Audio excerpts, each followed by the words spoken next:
Hi everybody, this is Gary Dean with Sentiment Timing, and this is our technical video report for Tuesday, January 23rd, 2024.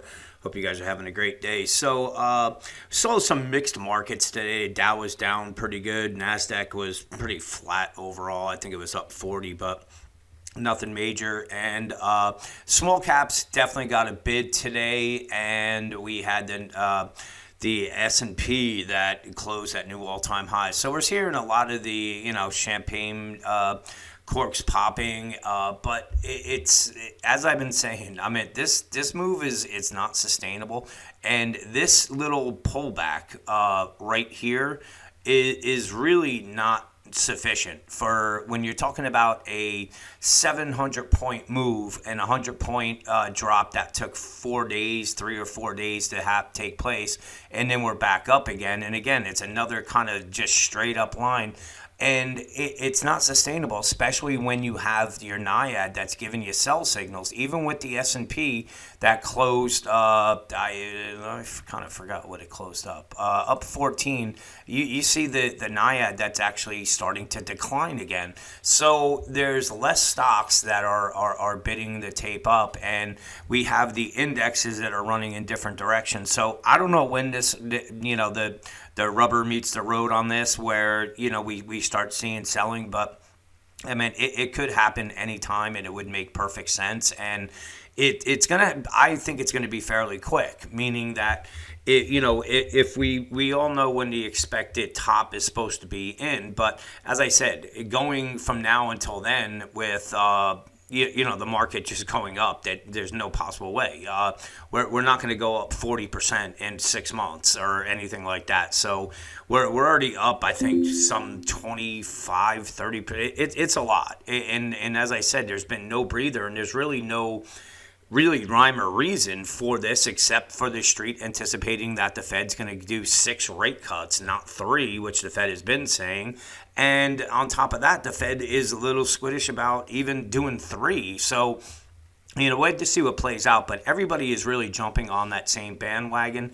And, if history is our guide, we know that when everybody's on there, the rug gets pulled out. And I don't know what what is going to be the catalyst for it. But, we were hearing the same thing back in heading into the July-August top, where, what's going to be the catalyst to mark it down. And, it ended up that, we ended up dropping, and the catalyst was, inflation fears, or the Fed, not cutting rates anytime soon. And now we're there, and everybody's back up there asking what will be the catalyst for this drop. And I don't know what it is. Typically, these catalysts, they follow the tape, or the warning signs that are there, but these are out there. So we still have this massive divergence in the NIAID. Let's take a look at some of our other intermediate term charts. As I pointed out in the report, the put-call ratio has been declining. This is still from yesterday, so there's a chance that we're back down at this bottom, depending on how aggressive traders were. And we already know with the the stocks above the 50-day moving average. I'll pull that up now.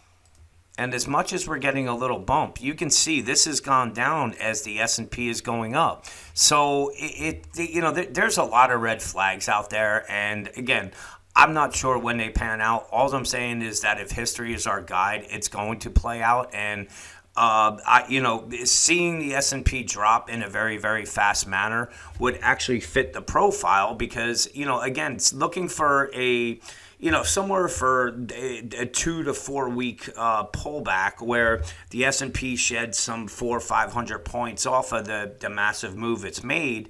It will give some uncertainty to these bulls that are, right now it's like printing money for them, where, they're just buying every dip. And then what happens is when they start going into leverage and doing this, and support doesn't hold, they turn into panic buyers. And all this, typically what happens is we get very big moves in a pretty fast manner.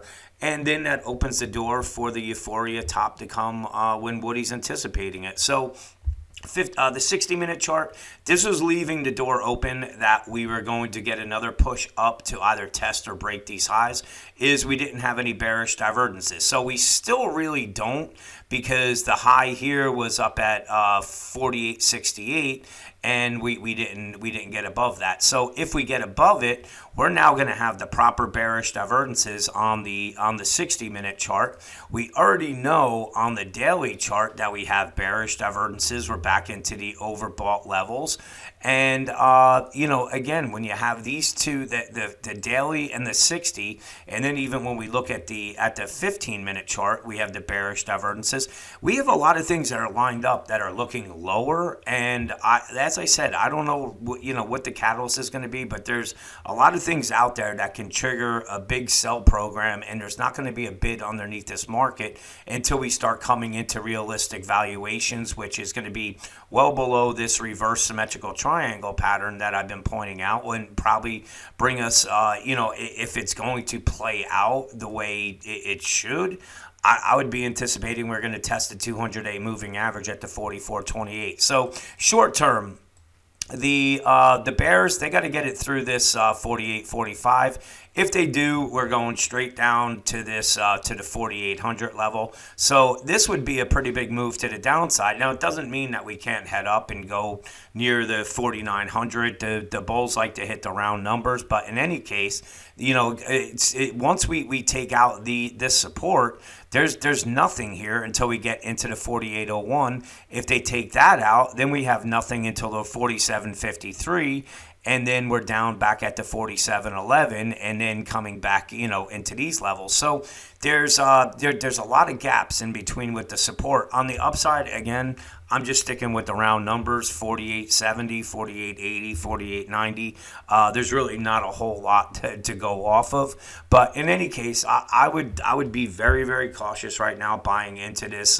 You got to get in now because the train is leaving, because I'm not really seeing anything for this excitement in the market at all. The only thing I could think of is they're anticipating Trump's going to win the election, and our economy will get better and catch up with the stock market.